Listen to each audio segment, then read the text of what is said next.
Olá pessoal, aqui é Elson Azevedo e hoje nós temos mais um episódio do Mente Zen Podcast, o seu desfragmentador de discos. E hoje a gente continua nessa sequência de vídeos de conversas com pessoas que são altamente significativas para mim, pessoas que dedicam a sua vida à atuação em saúde mental, à prevenção em saúde mental, cuidado com as pessoas. E hoje eu tenho a honra de conversar com a professora Sheila Caetano. Oi, Sheila. Tudo Tudo bem? bem? Que prazer estar aqui, Elcio.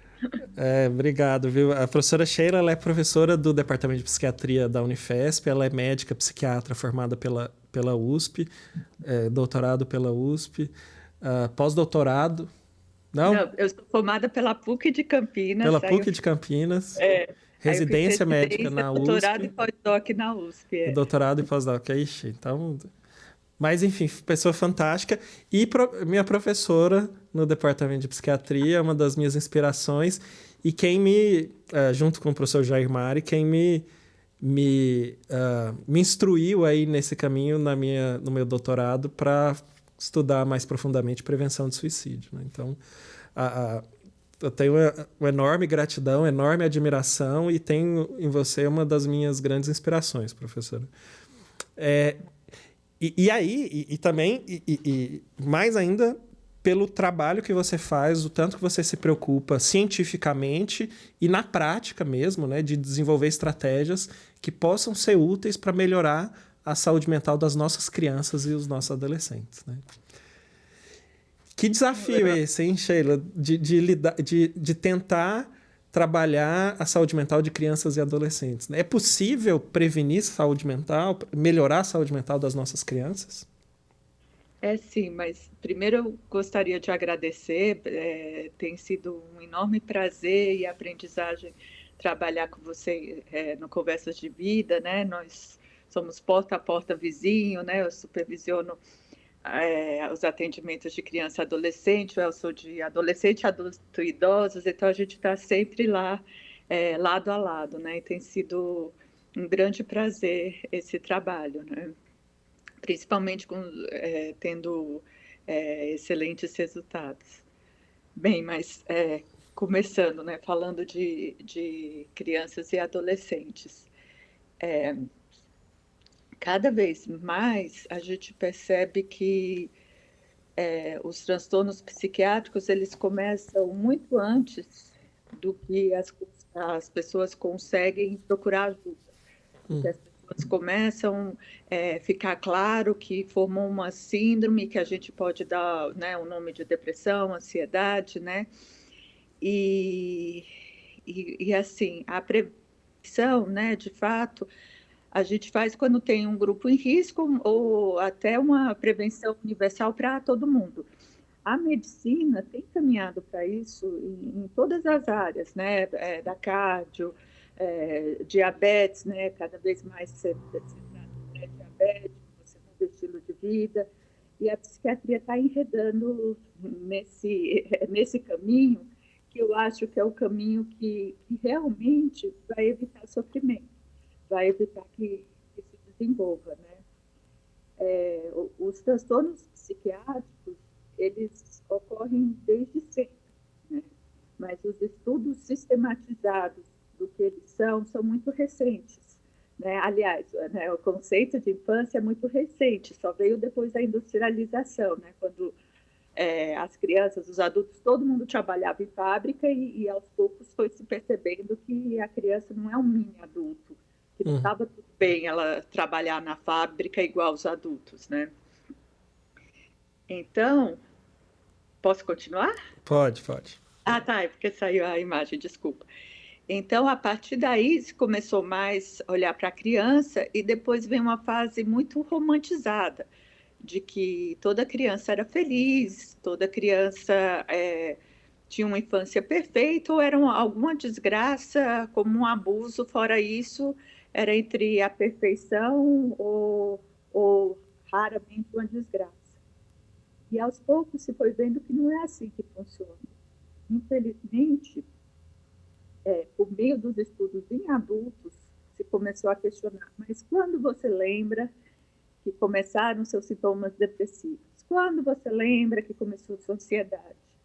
E perguntando isso, e quando a gente pergunta na nossa prática clínica, tem paciente que fala, olha, eu lembro que aos 13 anos eu estava cantando parabéns, eu perguntava para mim mesmo, para quê? Eu não estou bem, eu não estou feliz, né? E é uma pessoa que foi se tratar aos 22 anos.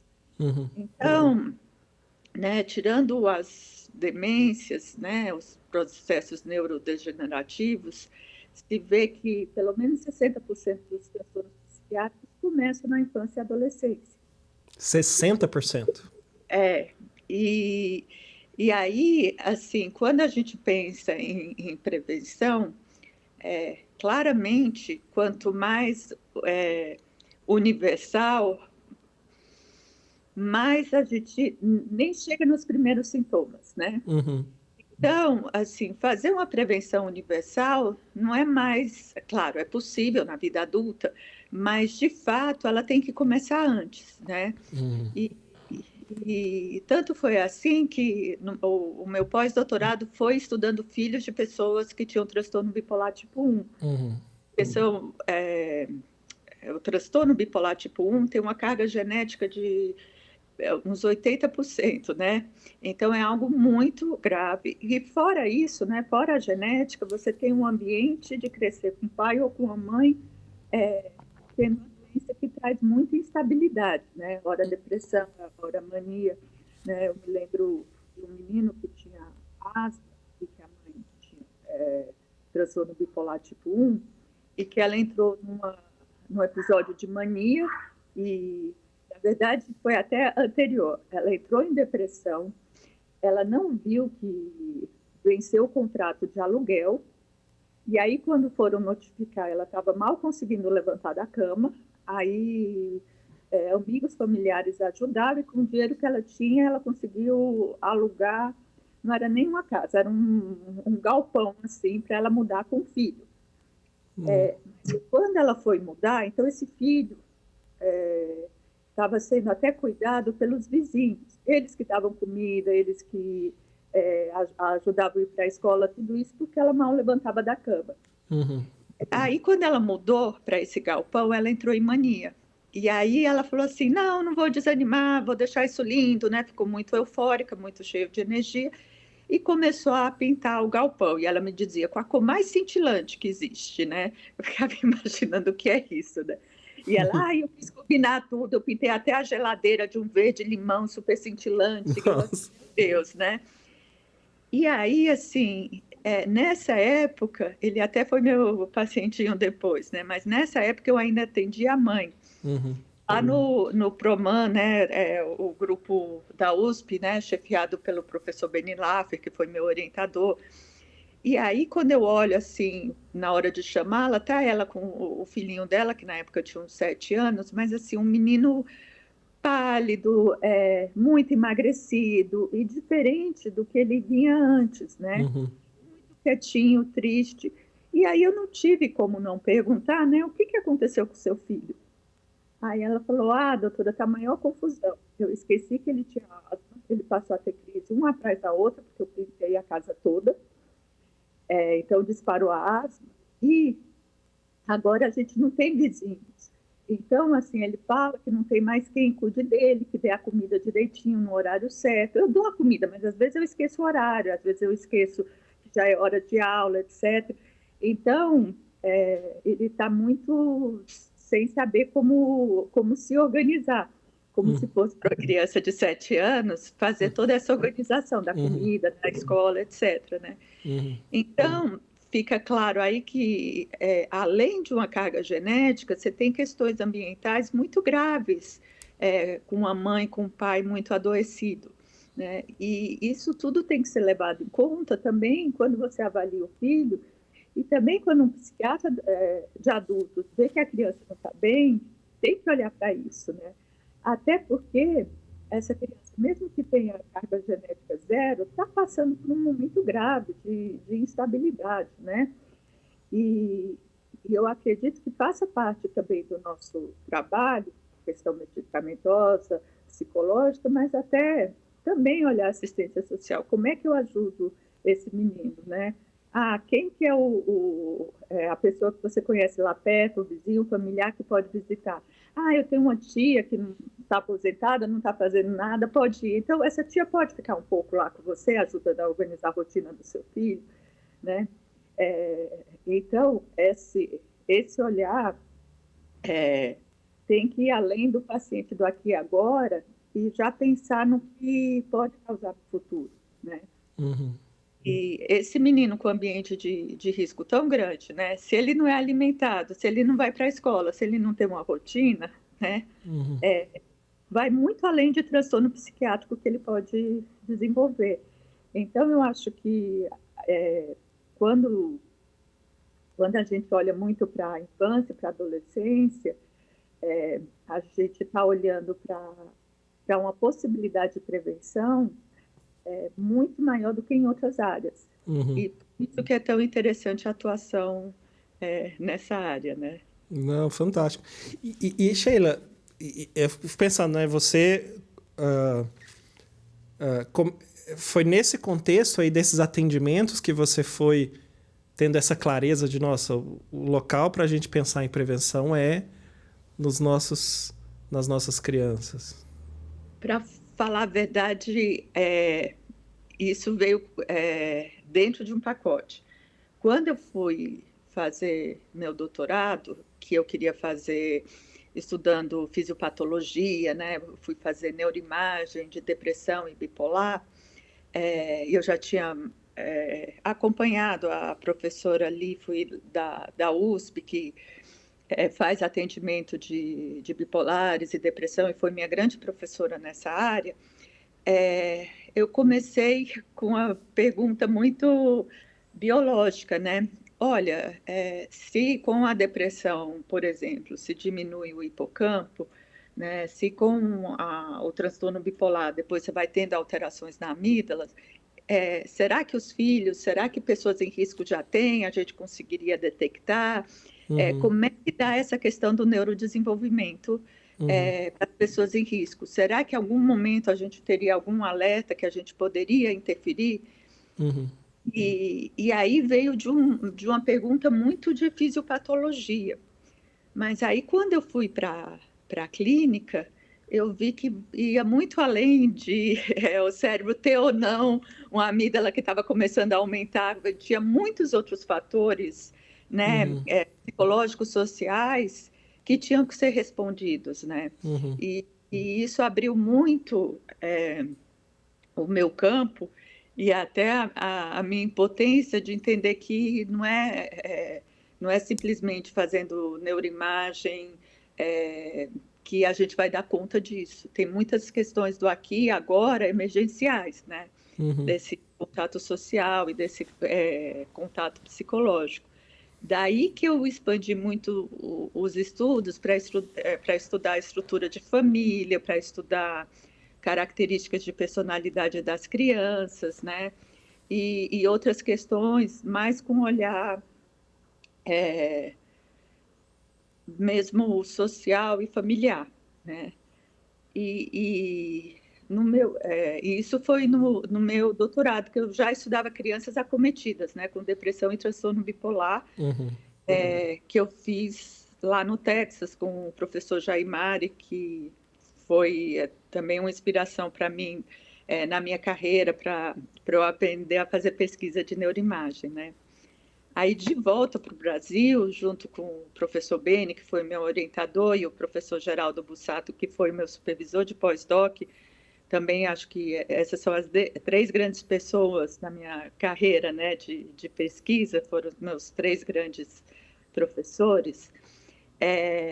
Começou esse questionamento, que já tinham estudos iniciais de primeiro surto em esquizofrenia, primeiro surto psicótico, como é que evoluía, já tinha um olhar dentro da esquizofrenia, porque, em geral, né, a gente brincava, a esquizofrenia liderava tudo, né? As primeiras perguntas vinham esquizofrenia e depois o bipolar, a depressão, falava, nossa, isso é interessante, também será assim no bipolar e na depressão? E aí, questionando, que eu fui estudar as crianças com que eram filhas de pessoas com transtorno bipolar tipo 1, só um tipo 1 que realmente tem a irritabilidade muito alta. E infelizmente mesmo, os resultados que nós tivemos com essa amostra que a gente coletou na USP são muito similares à amostra que tem em Pittsburgh e no Canadá, amostras agora no mundo inteiro, mostrando que aos 11, 13 anos, 50% dessas crianças já têm um transtorno psiquiátrico diagnosticável, né? Uhum. A maioria das vezes depressão, ansiedade, 13% transtorno bipolar, mas quando elas evoluem 5 anos depois, isso já vai para 20, 25% com transtorno bipolar. Uhum. E isso me chamou muita atenção de que todo o trabalho de prevenção a gente estava fazendo nos escolares. Escolares é acima de 7 anos. Uhum. Mas, assim, estudando escolares, claro, dos 7 aos 18, né, aos 17, a gente já via muitos prejuízos. Então, esse olhar simplesmente para essa faixa etária estava ajudando, mas não estava dando conta. Uhum. Por outro lado, é muito difícil você estudar uma criança que ainda não desenvolveu bem, né, a capacidade de linguagem, que a linguagem é um instrumento fundamental, né, na psicologia, na psiquiatria. E qualquer pesquisa abaixo dos 7 anos é uma pesquisa muito mais difícil, porque a gente precisa de muito mais fontes e a gente tem muito menos recurso de linguagem das crianças, né? Então, tem uma imprecisão muito maior. Mas aí, quando eu quando eu prestei concurso e fui para a Unifesp, que eu acho que foi o grande passo da minha carreira, realmente ir para a Unifesp, né? Eu brinco que sair da USP foi sair da casa de mamãe e papai, né? A Unifesp foi a minha casa onde eu tinha que cuidar agora de tudo, né? Uhum. Desde deixar bonita até tirar, né? Fazer a faxina, tirar o lixo, né? Então, também me deu essa independência de pensar sobre o que eu tinha feito até então e veio essa angústia de, poxa, será que eu não consigo estudar os menorzinhos, né? Uhum. Para entender se eles têm algum problema? E foi quando, muito com a ajuda aí já de colegas, porque é um estudo muito mais sofisticado, que eu comecei a estudar os pré-escolares. Uhum. Né? E aí, ao invés de estudar simplesmente esses grupos em riscos, que são, sabe, 30, 70, Pittsburgh 200, 300 crianças, a gente queria ter um olhar mais global, epidemiológico mesmo. Uhum. E aí, junto com a professora Silvia Martins, que foi minha colega e é amiga da residência da USP e agora é professora da Universidade de Colômbia, lá em Nova York, e é uma das maiores epidemiologistas em transtorno de uso de substâncias, né? Em adolescentes, adultos, junto com a Pamela Surkan, que é uma professora da Johns Hopkins, que faz muito esses estudos transgeracionais. Então, se a avó, a mãe tem um problema psiquiátrico, psicológico, como que a gente vai ver isso no filho? Uhum. E com 2 grandes colegas e também amigos da Unifesp, né, a Zilá Sanches, que é da Preventiva, né, e atual chefe do Departamento da Medicina Preventiva, e com o Tiago Fidalgo, que estava fazendo pós-doc e agora é nosso professor, né, na Unifesp, né, e ele foi um dos grandes coordenadores de campo para a gente organizar tudo isso, né. E aí, a partir desse grupo, e depois com a entrada do Marcos Ribeiro, que foi o coordenador de toda a equipe, a gente conseguiu desenhar um estudo epidemiológico para crianças pré-escolares que a gente fez no Embu, que a gente avaliou 1.292 crianças para ver o que elas tinham de sintomas emocionais, comportamentais e como que era a estrutura de família, como que era a relação, a comunicação com os pais, mas a gente ampliou, né? A gente foi vendo fatores mais distais, né? Que poderiam ter influência. Por exemplo, né, o suporte social, a vizinhança, né?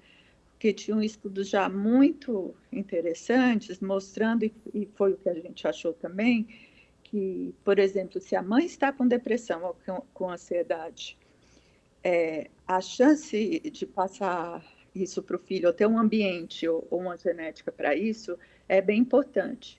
Mas se você tiver, por exemplo, um suporte familiar, que é até o caso que eu contei do menino, se você tem alguém que ajuda essa mãe, que ajuda essa criança, você diminui muito o efeito dessa criança ter depressão. Então, era muito procurando quais os fatores de risco, mas principalmente de proteção que a gente podia trabalhar para evitar os transtornos psiquiátricos. 1.291? 92. Não pode deixar nenhuma de fora. Meu Deus. E de que faixa etária? Você falou pré-escolares, mas isso quer dizer de que idade a que idade? 5, 6 anos. 5, 6 anos.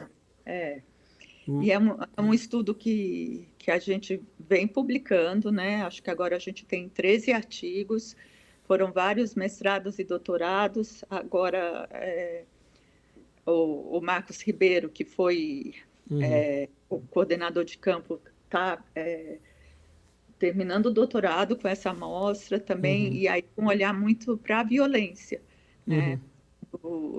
Mostrando o impacto e, infelizmente, uma prevalência muito alta de violência, mas que começa em casa, né? Por exemplo, a gente foi olhar no que eles chamam de métodos punitivos. O que é seu filho fez uma coisa errada. Aí a gente tem uma escala que foi até a professora Bodin, junto com o professor Mari, que desenvolveram, acho que na década de 80, 90, traduziram, na verdade, da Organização Mundial de Saúde. E aí pergunta assim, né? Seu filho fez uma coisa errada. O que você faz? Você conversa com ele, você ignora, você bate, você queima, você chuta o menino. Então, assim, tem desde situações mais adequadas até punição leve, até punição grave. E nós pegamos só as graves, e as graves são muitas graves. É esganar, é bater com a vassoura, é queimar, são coisas assim, impensáveis, né? E isso aconteceu nessas crianças de 5, 6 anos em até 40% delas. Nossa, mãe. Dessas punições graves. Muito relacionado aos pais terem transtornos psiquiátricos, muito relacionados a questões sociais, de desemprego, né, de sofrimento da família, né? Então, assim, ficou muito evidente que, assim, a gente tem que agir o quanto antes e não adianta só agir na criança, né? A gente tem que agir nessa estrutura da família, no lugar que protege muito a criança, que é a escola, né? E ter a comunidade participando que faz esse apoio, né? Esse suporte social que tem esse efeito de diluir, né? De diminuir todo esse impacto negativo. Mas acho que situação grave que você descreveu, né, Sheila? Embu, para quem não conhece, é uma cidade da região metropolitana que tem situações de vulnerabilidade social e tudo. E a escolha do local, né, do cenário da pesquisa foi nesse sentido, Sheila? Foi nesse sentido, e também havia um programa PIDEMBU da Unifesp, né, da nossa Escola Paulista de Medicina, liderado pela professora Rosa Rezec, que fazia um trabalho lá tinha um núcleo de desenvolvimento, que até os nossos residentes da psiquiatria da infância passava para aprender um pouco mais. E nesse núcleo, ela pegava crianças com qualquer problema de desenvolvimento, né? O serviço de pediatria, e com psicólogos, terapeutas ocupacionais, neurologistas, geneticistas, faziam a estimulação desse desenvolvimento. Então, a escolha de Embu foi por essa alta vulnerabilidade, mas também por a gente já ter um grupo de atendimento que podia a gente ter uma assessoria, ter para onde caminhar, vendo casos como esses graves, né? Que a gente tinha que, enfim, recomendar e caminhar para tratamento, né? E assim, mistura tudo isso, né? Aí tem o biológico, tem o contexto familiar, tem o contexto social, as exposições mais diversas. Em algum nível, assim, isso não desanima, não, Sheila? Tipo, putz, aí porque você não sabe nem por onde começa, né? Desanima, a gente fica triste, mas também vem a questão assim, pequenas coisas podem fazer grande diferença. E se você sabe disso, se você consegue desenvolver instrumentos, né? E eu acho que uma das tarefas, uma vez que você vira professora de psiquiatria da infância e adolescência, é pensar na comunidade, né? Então, como é que a gente pode interferir? E eu acho que aí veio muito natural o passo seguinte de prevenção em escolas, né? Que poderia responder um pouco por isso. Até porque, assim, a gente começou a prevenção em escolas muito antes da pandemia, né? A gente já tinha um gap aqui no Brasil, né? Uma distância muito grande de quando a gente falava de escola particular e escola pública, né? A gente tem uma questão de pobreza, de violência muito grande nesse país. E isso fica muito evidente nas crianças, infelizmente, né? E a educação que não é valorizada, né? O professor, a profissão dele, que não é valorizada no nosso país, não consegue dar conta, apesar de muitos estarem lá tentando dar conta, né? Não, eu fico pensando só de você me contar e eu ouvir isso já é um desespero. Imagina o professor que está lá o ano inteiro vendo aquelas crianças, a impotência que isso deve dar, né? A sensação de, sei lá, muito negativa. E aí tem o outro lado, né? Que aí o professor fica adoecido, né? Exato. Porque imagina o cara que, sei lá, escolheu o magistério para o ideal, porque quer fazer a diferença na vida das crianças. Um paciente que eu atendi que falou assim, olha, eu escolhi ser professor. Porque, no caso dele, é professor de alguma área, sei lá, química, não sei, em escola, porque eu estudei em escola pública e eu não sabia nada. Quando eu terminei a escola pública, eu não sabia nada. E aí eu resolvi, ganhei bolsa no cursinho, aprendi, me apaixonei por química e aí eu quero trabalhar em escola pública para ensinar os meninos a aprenderem química. E aí, essa situação terrível, né?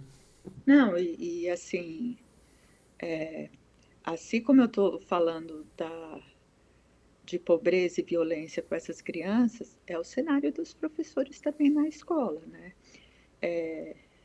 Eu lembro muito de um fato, né, que a gente quis estudar a questão de gênero, né, como que isso era na educação. E meu filho em escola particular, na época, tinha 6 anos, né, e eu contei, olha, eu gosto muito do jeito da escola do meu filho, porque eles fazem estações e todas as crianças passam. Então, tem a estação do carrinho, tem a estação do bonequinho, tem a estação de, sei lá, construir cidade, a estação de desenhar. Então, não tem essa coisa de só menino, só menina, né? Todos passam por todas as estações. Aí, minha aluna de doutorado falou, nossa, vamos estudar isso já lá com as crianças de Embu. Aí eu lembro dela me ligar assim, ela foi, tipo, 2, 3 dias depois, ela me ligar no meio da tarde e pedir para falar urgente, porque ela estava muito emocionada, né? Ela falou assim, olha, infelizmente é um estudo que a gente não vai poder fazer, não tem brinquedo para essas crianças aqui para a gente avaliar isso, né? A gente não tem como montar estações, né? E isso era uma coisa assim que era um choque de de realidade, né? Para quem, que nem eu, tem o privilégio de conseguir pagar uma escola particular, é enorme. E pensar, né, qual que é o impacto disso para o desenvolvimento cognitivo, emocional dessas crianças, né? E por exemplo, né, com a ajuda da professora Joaci Pericinoto, né, que é do Departamento de Fonoaudiologia, que estuda muito o desenvolvimento de linguagem, e a professora Clara Brandão, que estuda muito a aprendizagem, né, a gente avaliou um pouco isso, de como desenvolver a linguagem, como desenvolver a aprendizagem. E claro que tem um fator muito importante aí, de pobreza, que atrapalha muito, né? Porque são crianças menos estimuladas, com menos diversidade de brinquedos, com menos oportunidade para receber esses estímulos, né? E, enfim, nesse contexto, que a gente já estava avaliando tudo isso, a minha colega, amiga, a professora Zila Sanches, já tinha começado em 2013, né? Esse estudo de Jimbo foi em 2016, estudos com o Ministério da Saúde para ver quais seriam os melhores programas de prevenção de álcool e drogas para crianças e adolescentes. Até que, acho que foi 2017, 2018, e junto com o professor Jaimari, né, sempre, né, o nosso líder na psiquiatria, conseguiram assim, uma parceria com o Ministério da Saúde para avaliar 3 dos programas mais efetivos no mundo de prevenção em álcool e drogas, para serem testados em escolas aqui no Brasil. O próprio Ministério da Saúde, no núcleo deles de álcool e drogas, né, no SENAD, traduziu todo esse material, adaptou e a gente avaliava. E aí eles trouxeram 3 programas, né? O Strength in Families, que é o Famílias Fortes, que a professora Sheila Murta, da UNB, fez toda a pesquisa em cima dele, né? O Unplugged, que é o Tamo Juntos, que a professora Zila liderou toda a pesquisa, que são 13 aulas que você ensina o professor a dar para as crianças, né? Para os adolescentes, né?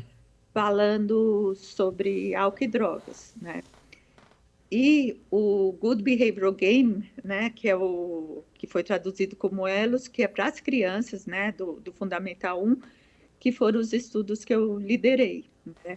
Antes de mim, a professora Daniela Schneider, lá, da Universidade Federal de Santa Catarina, tinha trabalhado muito na tradução, na adaptação das versões que usamos depois. Né? Então, a gente começou a aplicar, o Ministério aplicava e a gente avaliava esses estudos. Porque quando a gente fala de prevenção de álcool e drogas, um dos fatores que mais leva ao uso de álcool e outras drogas são transtornos psiquiátricos.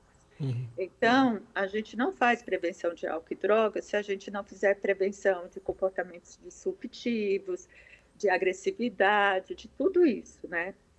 Então, começando pelo programa Escola Fundamental, é um programa que é uma brincadeira, né? Você ensina o professor a dividir a classe em turmas, né? Em grupinhos, vamos dizer, 4 grupinhos, e cada grupinho tem crianças que estão muito bem, crianças que têm muita agressividade, comportamentos disruptivos, que quebram o que está acontecendo na sala, e crianças muito tímidas. E todo grupinho tem essa composição, e você começa brincadeiras que você pontua quando o grupo inteiro funciona bem. Então, isso parece algo simples, e de fato a ideia é simples, né? Vai ganhando pontos, vem da gamificação, que é o que se usa nos jogos eletrônicos, né? A gente faz isso dentro da sala de aula, e a gente viu que a versão que a gente usou, né, o ELOS 2.0, os professores, usando em 6 meses, diminuíram 4 vezes nas crianças que receberam essa brincadeira, né, a agressividade delas. E uma diminuição de 4 vezes de agressividade é uma coisa muito importante para diminuir o risco de álcool e drogas, diminuir o risco de outros transtornos, mas o que eu acho mais lindo ainda do Duelos, eles conseguem se integrar mais com os amigos, né? Não são aquelas crianças que vão ficando agressivas e cada vez mais deixadas de lado, porque as outras crianças não querem brincar porque apanham, e você não reintegra. É uma criança que foi reintegrada e que está desenvolvendo junto com outros senso de comunidade e de diferença. Um é mais quietinho, um é mais danado. Então, assim, eu acho que a beleza desse estudo é que, no final, a gente está falando de comunidade que vai resultar em cidadãos, né, quando eles forem mais velhos. Sou pouco apaixonada pelo estudo, né? Não, eu fico pensando. E é uma, digamos assim, em termos de possibilidade de implementação, é algo que não é exatamente caro. Você não vai precisar de um equipamento X, Y, Z. Não, você vai precisar implementar uma estratégia. É como se fosse uma disciplina lá, uma aula. Que periodicidade que tem? Na verdade, o ELOS a gente treina os professores, né, dependendo de como é organizado, 1 dia e meio, 3 dias, enfim. E os professores vão recebendo supervisão até eles ficarem treinados pelo menos uma vez tendo feito tudo, né? E é assim, dentro do currículo escolar, então, no final, você pode dar prova fazendo a brincadeira ELOS, né? Você começa com 10 minutos, olha, a partir de agora começou o jogo ELOS, né? A turma está dividida em 4 grupos, as crianças nomeiam os grupos, né? Um é leão, outro é tigre, outro é pantera, né? E aí, vamos ver. Aí o que vai fazer tem 4 regras, então, por exemplo, nesse jogo, né? Sempre 4 regras. A primeira é que você tem até os cartazezinhos, né? Você vai andar pela sala de aula, você vai combinar com os alunos se sim ou não. Então, por exemplo, é ficar sentado desenhando na carteira. Então é o pare, não vai andar. É fazer recorte, mas pega as revistas na mesa da professora. Então é andar. Então você combina até para a criança ir aprendendo todas essas regrinhas da convivência, né? Aí você combina o tom de voz. Então, se é uma apresentação, a gente chama tom de apresentação, e a professora fala muito alto. Se por exemplo, falar com o amiguinho, é um tom de sussurro, você pede para ele a tesoura emprestada, né? Então, você vai também ensinando esses diferentes tons de vozes e quais se adequam e qual atividade. E aí, todo mundo tem que obedecer à regra, e a 4ª regra, que é a mais legal, a gente sempre coloca uma gentileza. Então, essa gentileza, por exemplo, se estão 5 fazendo recortes, né, a gente deixa 3 tesouras e um tem que emprestar para o outro. Se tem, por exemplo, se tem uma apresentação, né, a gente tem que dividir o tempo igual para cada criança. Tem criança que gosta de apresentar, outras que não gostam, né? E umas que interrompem e outras que saem, enfim. Então, a gente vai fazendo com que sempre tenha uma gentileza e que as crianças aprendam a ser gentis umas com as outras dentro de um grupo que é heterogêneo. Que você tem crianças muito tímidas, muito disruptivas e crianças que é a maioria, né? E aí, assim, você vai pontuando se você consegue fazer tudo isso sem quebrar regra, né? Tá.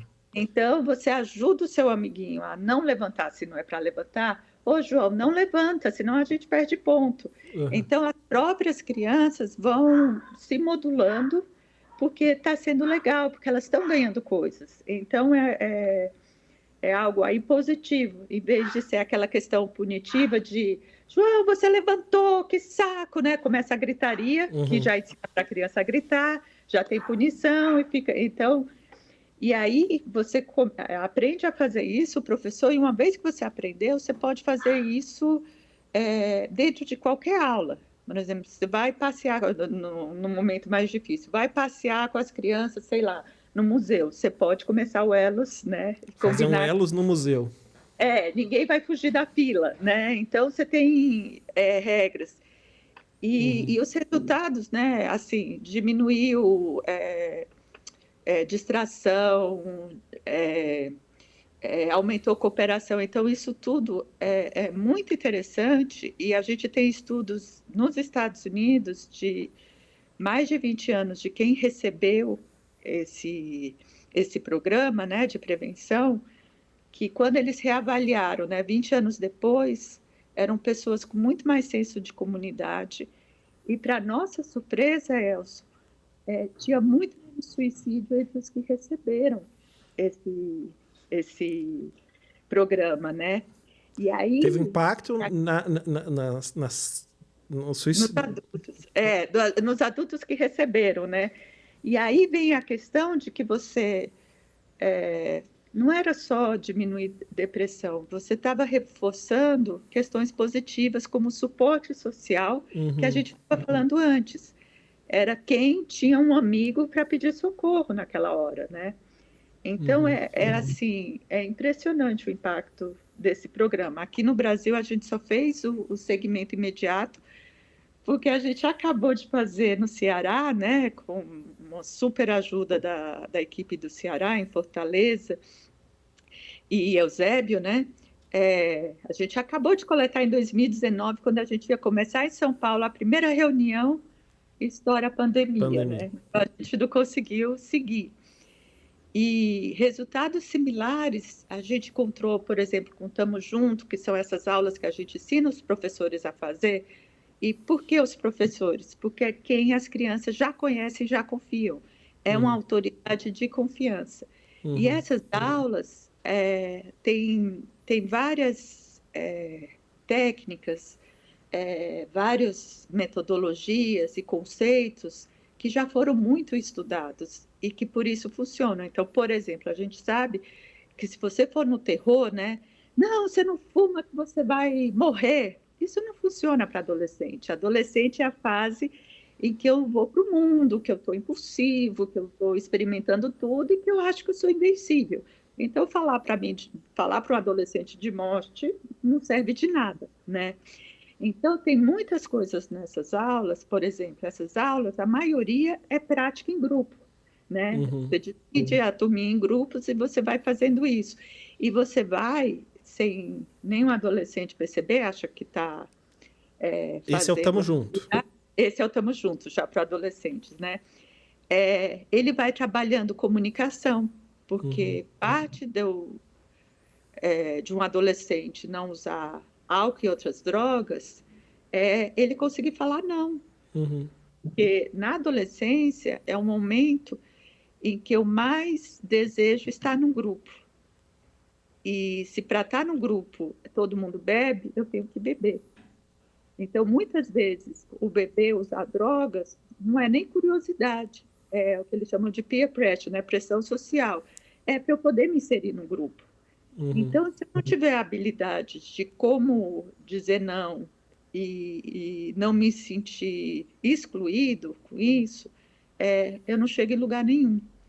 Então, faz um trabalho muito bacana de informação, mas também de formação, porque a gente sabe hoje em dia que informar não é o suficiente, né? E nada, né? Dizer assim, né? Ter aquelas fotos clássicas, né? De um cartaz enorme na praia, meio-dia, né? Não tome sol meio-dia, tá todo mundo lá passando óleo e queimando, né? A informação não dá conta, a gente precisa de uma formação e dentro dessa formação desenvolver habilidades para que as crianças, para que os adolescentes depois consigam não experimentar álcool e drogas, né? Como eu disse, a comunicação. E o último programa, o Famílias Fortes, é feito para famílias vulneráveis, geralmente em CRAS, e que são as famílias com menor nível socioeconômico e com maior índice de agressividade. Então, são as famílias altamente vulneráveis para que aquele filho use álcool ou drogas. Uhum. Então, é um programa também para melhorar a comunicação em família, para melhorar a organização, a estrutura em família, para aprender coisas simples, né, que são normatizadas, que as pessoas acham que está tudo bem. Por exemplo, não é para ensinar filho a beber álcool em casa, né? Eu vou ensinar meu filho de 13 anos a beber em casa, se não tem problema quando ele beber fora. A gente tem estudos muito claros biológicos de quanto antes você beber, maior a chance de você depois usar álcool de uma maneira abusiva e causar dependência, né? Até por uma questão biológica, você modifica a área de prazer, enfim, várias outras estruturas. Então, o que a gente precisa normatizar é que adolescente não é para beber álcool, nem fora, nem dentro de casa, né? E os pais que ensinam o menino de 15 anos a beber para ele não ser ensinado pelos amigos na rua, não estão fazendo maldade, estão com a informação completamente errada. Então, a gente informa e forma também a maneira como é que você vai fazer isso, né? Como é que você vai falar com o seu filho? Porque se você gritar, não vai beber, né? Se você proibir de cara, o que adolescente mais gosta é de fazer o que é proibido, né? Então, como é que você consegue conversar, falar disso de uma maneira mais parceira? E esse é o Famílias Fortes. E agora, né, nesse último passo, né, que começou ano passado, né, liderado pela Zila Sanches, o Tamo Junto e o Famílias Fortes e por Minuelos, a gente está começando a ciência da implementação. O que é isso, né? A gente já testou tudo isso em escolas, né, em casa, etc. Mas a gente testou em condições ótimas, né? Ou seja, a gente testou em escola que aceitou o programa, a gente testou sabendo que tinha essas regras. Claro que teve professora que engravidou e não continuou, teve o que aposentou, claro que tem sempre essas questões. Mas foram as melhores condições possíveis. Agora a gente vai testar na vida real. Então, nossa equipe, chamada de Prep Action, né, prevenção e ação, né, a gente está indo em cidades no interior de São Paulo e, se possível, a gente quer fazer também na cidade de São Paulo. Mas, por exemplo, a gente já começou em Cordeirópolis, né, que tem sido super parceira, que a gente faz um diagnóstico da cidade. Então, a gente entrevista os principais gestores, pais, pessoas influentes, os adolescentes, e pergunta como é que está a questão de álcool e droga, né? E pergunta outras coisas que os gestores querem. Estão reclamando muito de violência. Você pergunta também, então a gente faz um diagnóstico da cidade, né? Não mais de uma escola, não mais de uma criança. E aí a gente chega com o diagnóstico, apresenta que a gente faz um comitê gestor, que são pessoas escolhidas pela comunidade, né? E esse comitê gestor também tem um comitê gestor só de adolescentes, e fala, olha, os principais problemas foram esse. Como é que vocês acham que a gente pode abordar, né? O que a literatura traz? O que a gente já testou no Brasil, que já está adaptado, que funciona, né? Tem um consumo de álcool e outras drogas parecido com o resto do Brasil, por exemplo, mas que a gente quer que diminua.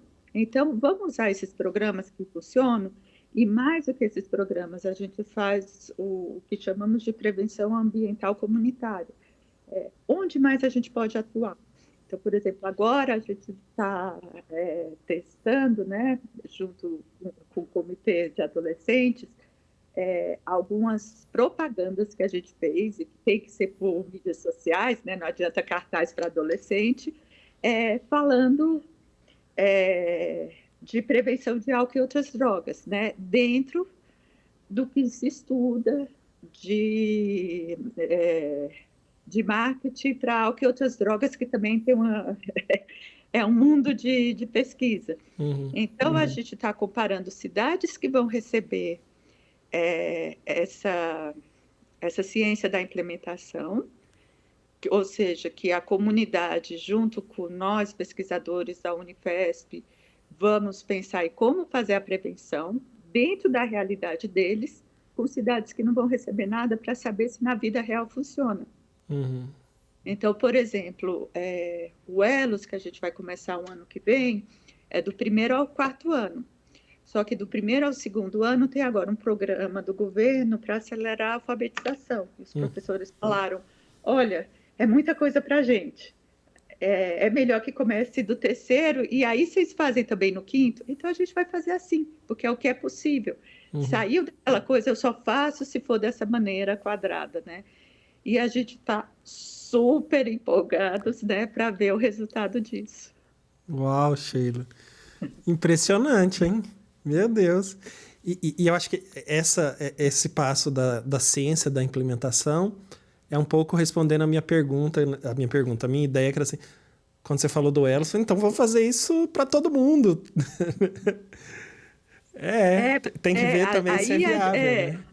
A gente vai ver se realmente funciona na vida real, né? Que é um pouco daquele... que a gente brinca que tem ensaios, né? Uma medicação contra a depressão, que a depressão tem que estar no nível tal, não pode ter mais nenhuma doença, não pode, assim, não pode ter que ter aquela faixa etária, né, de 18, 40 e pouco, nananana, quando você vai para o mundo real é uma porcentagem muito pequena, né? Então, é para a gente ver se realmente, olha, dentro da estrutura do que uma cidade pode, isso funciona, né? Então, a gente está muito empolgado, porque essa é a resposta final para realmente espalhar isso, né? Não, sabe o que eu acho maravilhoso, Sheila? Porque, assim, existe quase que um senso comum da importância de se prevenir, né, as doenças, das doenças em geral.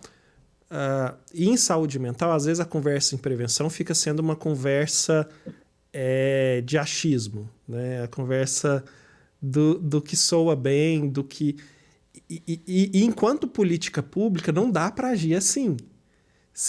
É dinheiro público, o dinheiro é restrito, tem que agir...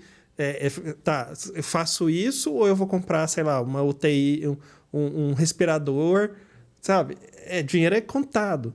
Então não dá para gastar com qualquer coisa, né? Não dá para... A gente não vai chegar em lugar nenhum na prevenção se a gente continuar no achismo, no que soa bem. E aí vem você com esse pacote assim de... Putz, a gente está testando, implementando essa história com evidência e esse é um caminho importante, né? Exato, né? A gente fala assim, é muito complicado, como você colocou isso, porque muitas pessoas estão fazendo muitas coisas, né? De muito bom coração, mas é muito difícil você entender que algo bem intencionado pode dar errado. E a gente tem muita literatura, muito estudo que mostra que pode sim, né? Então, que, por exemplo, tem propagandas que mostram, né, o adolescente. Eu consegui dizer não para as drogas e tem um outro grupo brincando numa festa, né? Brincando não, dançando, né? Não parece uma propaganda super bacana? Não.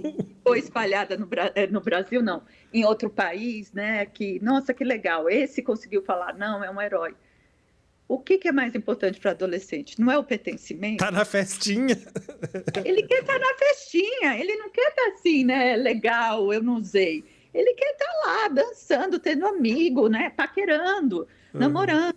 Então, assim, essa é uma mensagem que faz o contrário, que estimula o adolescente a não falar não para poder ir para a festa. Então, assim, e não é raro a gente encontrar vídeos que até alunos fizeram, professores muito bem intencionados, querendo mostrar que isso é bacana. Mas essa é uma mensagem errada, que já foi provado em várias pesquisas que você aumenta o consumo.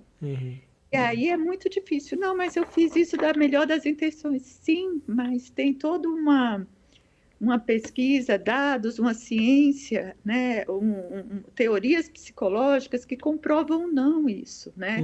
E bem, o que é mais importante para o adolescente? Então, isso que a pesquisa traz e que às vezes ela parece muito dura porque ela tira essa coisa do bom coração.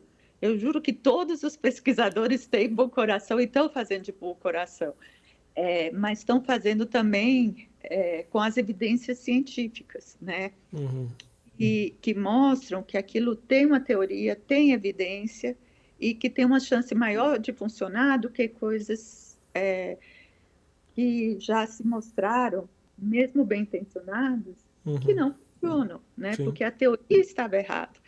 Dizer não é 1000 vezes menos importante para adolescente do que pertencer ao grupo, né? Então, é isso que é interessante. Quer dizer, já há um corpo de conhecimento e ficar no achismo não se justifica, né?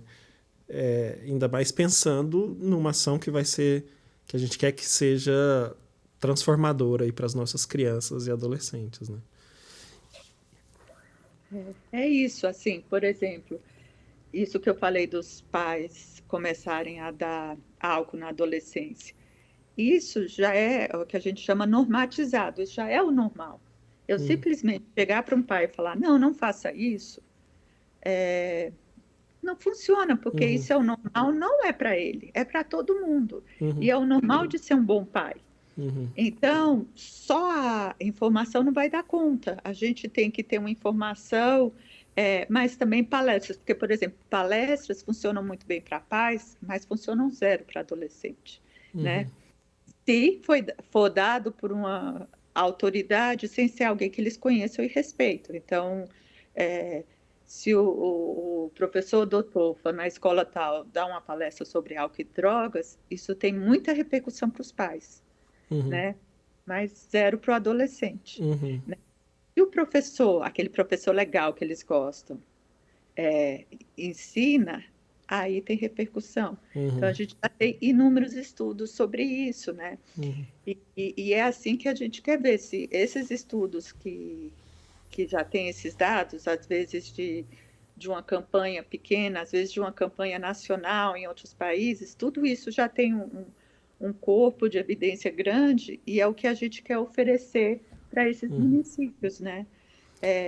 Olha, dentro do que vocês acham que precisa, o que a gente sabe mais pela literatura é que isso, aquilo e acolá funcionam. O que vocês acham que dá para fazer aqui, né? O que é possível dentro dos recursos do RH, da população que vocês conhecem, o que é possível de ser feito. E vamos fazer, né? Uau! E eu pensava que a gente se encontra, sei lá, toda semana, ou às vezes mais de uma vez por semana, por várias horas, e eu achei que eu sabia bem o que você estava fazendo, né? Mas que impressionante, Sheila. Não, mas eu brinco. A semana passada a gente foi para Salesópolis, eu e a Zila, para apresentar esse estudo, né? Então, assim, a gente vai tentar agora também. A gente está numa conversa super boa com a Secretaria de Educação de São Paulo, né? Da cidade de São Paulo, uma conversa já de 1 ano e meio e tem tudo para dar certo, né? Mas, assim, a gente está indo em cidades do interior para fazer isso também. Então, de repente, eu sumo um dia porque eu estou lá no interior com a Zila, tentando implementar e conseguindo, né? O que a gente já está tendo muito sucesso em Cordeirópolis, que também é uma comunidade muito participativa. Né? E aí, Sheila, assim, a gente está no final do horário, mas até para pensando assim, como é que você se motiva para fazer todas essas coisas? E deixa eu contextualizar essa pergunta. Porque no Brasil não se valoriza a profissão de pesquisador, né? Nem de professor. Né? Talvez em muitos países fora você consegue ter uma vida, tocar a sua vida, viver relativamente bem uma carreira de pesquisador. Aqui no Brasil, não. Como é que você se motiva a fazer todas essas coisas maravilhosas nesse contexto, assim, primeiro, sem que isso seja valorizado do ponto de vista mesmo financeiro, e nesse mundo de hoje que, sei lá, que você é SA, você é a sua própria empresa, empreendedorismo e não sei o quê. Como é que você se motiva para fazer algo que é tão claramente para o bem comum em detrimento de outras escolhas?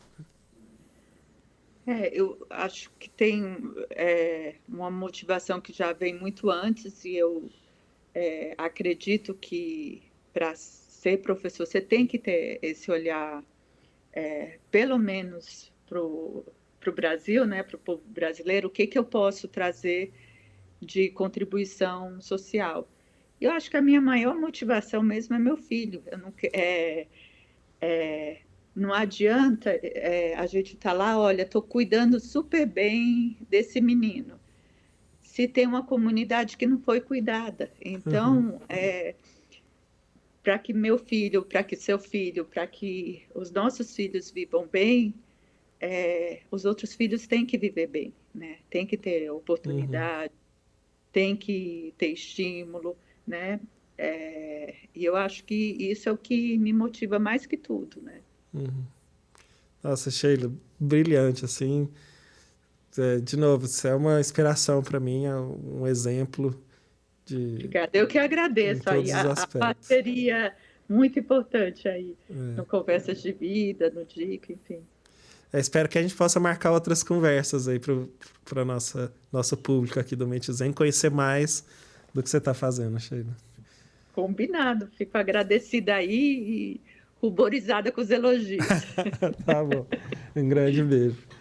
Beijão. Obrigada, querido. E Tchau. com isso, a gente encerra mais um episódio do Mente Zen e a gente se vê no próximo vídeo.